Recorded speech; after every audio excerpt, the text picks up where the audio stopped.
क्या आप चाहते हैं कि आपके जुड़वां बच्चे पैदा हों यानी ट्विन प्रेगनेंसी हो?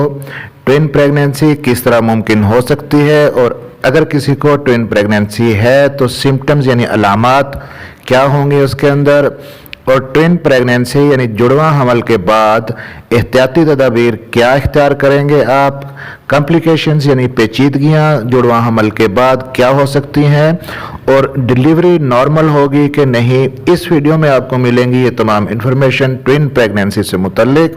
मेरा नाम है डॉक्टर ताहिर और आप देख रहे हैं YouTube channel doctor helping health. आने वाली वीडियोस के लिए चैनल को सब्सक्राइब ज़रूर कर लीजिएगा। हर 200 में से एक प्रेगनेंसी ऐसी होती है जिसमें जुड़वां हमल का चांस कुदरती तौर पर मौजूद होता है। बहुत से लोगों की ख्वाहिश होती है कि उनके जुड़वां बच्चे पैदा हों, क्योंकि ट्विन्स देखने में ही बहुत प्यारे प्यारे और क्यूट लगते हैं। लेकिन ये भी जान लें कि ट्विन प्रेगनेंसी एक हाई रिस्क प्रेगनेंसी होती है। जुड़वां हमल में बहुत से ख़तरात होते हैं, बच्चे से मुतल्लिक भी और माँ से मुतल्लिक भी।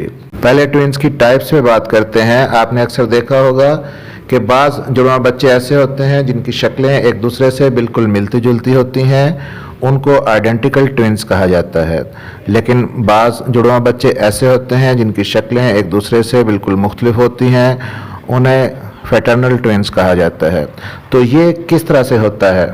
हमल ठहरते वक्त फीमेल की तरफ से जब एक ही एग आता है और उसको मेल का एक ही स्पर्म फर्टिलाइज्ड करके जायगोट बनाए और ये जायगोट डिवाइड होकर 2 एम्ब्रियो बना दे और दोनों एम्ब्रियो से 2 बच्चे बने, तो ये जो ट्विन्स होंगे ये आइडेंटिकल ट्विन्स होंगे। इनके अंदर एक जैसे क्रोमोसोम होते हैं, इनकी शक्लें भी बिल्कुल मिलती जुलती हैं, और आइडेंटिकल ट्विन्स दोनों हमेशा सेम जेंडर के होंगे, यानी दोनों या तो बेटे होंगे या दोनों बेटियां होंगी। और अगर हमल ठहरते वक्त फीमेल के अंदर 2 एग्स बनते हैं और उन दोनों एग्स को मर्द के 2 अलग अलग स्पर्म फर्टिलाइज करते हैं, उनसे मिलते हैं, और यूं जो 2 एम्ब्रियो बनते हैं और उनसे जो 2 बच्चे बनते हैं वो फैटर्नल ट्विन्स होते हैं, यानी उनकी शक्लें एक दूसरे से मुख्तलिफ होंगी और उनका जेनेटिक मटीरियल और क्रोमोसोम भी एक दूसरे से मुख्तलिफ होंगे। तो फैटर्नल ट्विन्स जो होते हैं ये बेबी बॉय और बेबी गर्ल भी हो सकते हैं, या दोनों जेंडर सेम भी हो सकते हैं, यानी कि दोनों बेटे या दोनों बेटियां भी हो सकती हैं। आइडेंटिकल ट्विन्स जिनकी शक्लें एक दूसरे से मिलती जुलती हैं, काफ़ी लोगों की ये ख्वाहिश होती है कि उनके यहाँ आइडेंटिकल ट्विन्स पैदा हों, लेकिन ये बहुत रेयर होते हैं। कुदरती तौर पर हर 1000 प्रेगनेंसीज में से 3 से 4 प्रेगनेंसीज ऐसी होती हैं जिनके अंदर चांसेस होते हैं आइडेंटिकल ट्विन्स पैदा होने के। तो अब जुड़वां बच्चे पैदा होने के चांसेस किन सूरतों में ज़्यादा हो जाते हैं, चांसेस ऑफ ट्विन प्रेगनेंसी कब ज़्यादा हो जाते हैं, उस पर बात करते हैं। उनमें सबसे पहले तो जेनेटिक फैक्टर है, यानी कि अगर फैमिली हिस्ट्री है, पेरेंट्स में पहले ट्विन्स होते आए हैं, तो आगे चलकर बच्चों में ज़्यादा चांसेस होते हैं ट्विन्स के होने के, तो जेनेटिक फैक्टर काउंट करता है। फिर नंबर 2 पे है जी कि बढ़ती उम्र के साथ साथ ट्विन्स होने के चांसेस ज़्यादा हो जाते हैं, और दूसरा वज़न की ज़्यादती की वजह से भी ट्विन प्रेगनेंसी के चांसेस या रिस्क बढ़ जाते हैं। तो इन दोनों सूरतों में, यानी बढ़ती हुई उम्र और मोटापे की वजह से जो वजूहात हैं वो सेम ही होती हैं कि हार्मोन का इम्बैलेंस हो जाता है बॉडी के अंदर, जिसकी वजह से बाज़ औक़ात ऐसा होता है कि एक ही मेंस्ट्रुअल साइकिल में फीमेल के अंदर 2 एग रिलीज़ हो जाते हैं जो ट्विन प्रेगनेंसी कंसीव करने का सबब बनते हैं। इसके अलावा कुछ अद्वियात ऐसी हैं जो फीमेल को दी जा सकती हैं जो ओवरीज को स्टिमुलेट करती हैं, जिनकी वजह से एक की बजाय 2 एग्स बनते हैं और ट्विन प्रेगनेंसी के चांसेस बढ़ जाते हैं।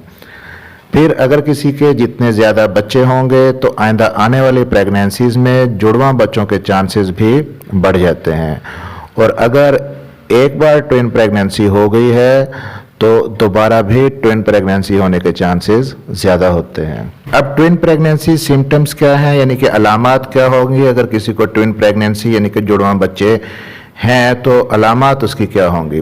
तो ट्विन प्रेगनेंसी की कुछ ऐसी क्लियर सिम्टम्स नहीं हैं जिनको देखकर ही आप अंदाज़ा लगा सकें कि ये सिंगल प्रेगनेंसी है या ट्विन प्रेगनेंसी है, लेकिन यहाँ पर 1-2 चीज़ें मेंशन करने वाली हैं। जो अलामात या सिम्टम्स सिंगल प्रेगनेंसी के अंदर ख़वातीन फेस करती हैं, तो ट्विन प्रेगनेंसी के अंदर वो अलामात बहुत जल्दी आ सकती हैं और पहले से ज़्यादा सीवियर यानी कि ज़्यादा हो सकती हैं।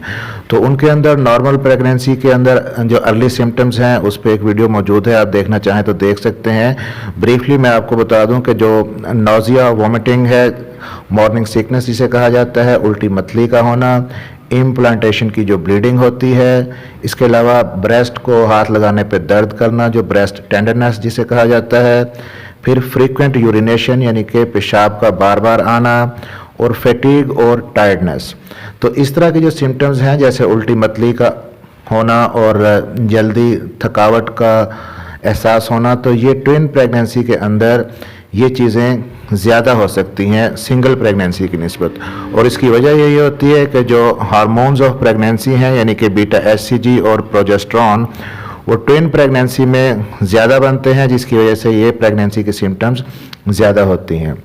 फिर जैसे जैसे प्रेगनेंसी प्रोग्रेस करती है तो लेट जो सिम्टम्स आती हैं उनमें जो लोअर बैक पेन है वो ट्विन प्रेगनेंसी के अंदर खातून को ज़्यादा रह सकता है। इसी तरह जो एक वेट गेन होता है प्रेगनेंसी के अंदर, कितना वज़न आप गेन करती हैं, तो ट्विन प्रेगनेंसी होने की सूरत में आप ज़्यादा वेट गेन करेंगी।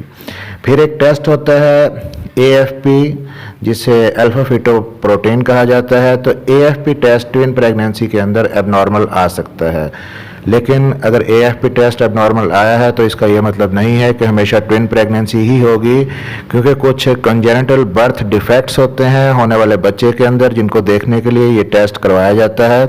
तो उन डिफेक्ट्स की सूरत में भी AFP जो है वो एबनॉर्मल आ सकता है। तो ट्विन प्रेगनेंसी कंफर्म आपको अल्ट्रासाउंड पे ही होती है। छठे या सातवें हफ्ते के अंदर अगर आप अल्ट्रासाउंड करवाते हैं तो ट्विन प्रेगनेंसी को पिक किया जा सकता है। अब बात करते हैं जी रिस्क्स ऑफ ट्विन प्रेगनेंसी क्या है, कॉम्प्लिकेशंस ऑफ ट्विन प्रेगनेंसी क्या है, जुड़वा हमल होने के बाद किस किस्म के मसाइल आपको हो सकते हैं। तो उसमें जैसे पहले भी मैंने आपको बताया कि उल्टी मतली का ज़्यादा होना, फिर हमल के दौरान ब्लड प्रेशर होने के चांसेस बढ़ जाते हैं, हमल के दौरान शुगर होने के चांसेस बढ़ जाते हैं, प्री टर्म लेबर यानी कि वक्त से पहले पैदाइश का रिस्क है अगर जुड़वा बच्चे हों, और खून की कमी काफ़ी ज़्यादा होने के चांसेस होते हैं ट्विन प्रेगनेंसी के अंदर। नॉर्मल डिलीवरी के चांसेस कम हो जाते हैं, सी सेक्शन का जो चांस है वो बढ़ जाता है। और फिर जो पोस्टमार्टम हेमरेज है यानी डिलीवरी के बाद खून का ज़ाया होना, तो ये भी ट्विन प्रेगनेंसी के अंदर इसके चांसेस ज़्यादा होते हैं।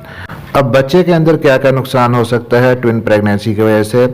सबसे पहले तो अर्ली प्रेगनेंसी के अंदर मिसकैरेज यानी कि हमल ज़ाया होने का रिस्क हो सकता है।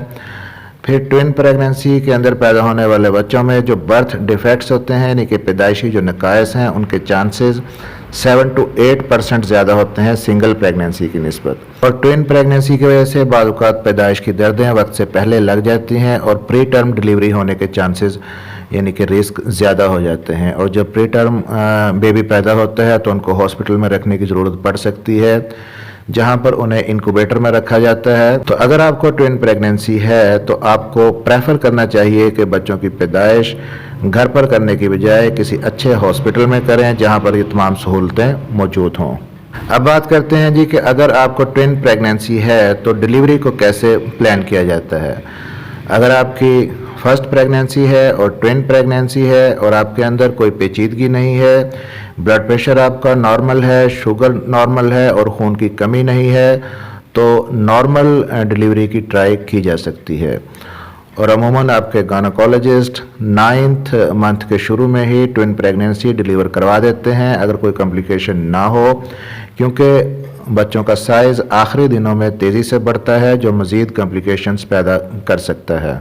और जिन ख़वातीन के पहले से सी सेक्शन हो चुके होते हैं और ट्विन प्रेगनेंसी है उनके अंदर और बच्चा भी उल्टा है, तो नॉर्मल डिलीवरी की तरफ जाने की बजाय सी सेक्शन एक सेफ ऑप्शन है। आई होप कि वीडियो इन्फॉर्मेटिव रही होगी। वीडियो को लाइक कीजिएगा, शेयर कीजिएगा और चैनल को सब्सक्राइब ज़रूर कीजिएगा और अपना ख्याल रखिएगा।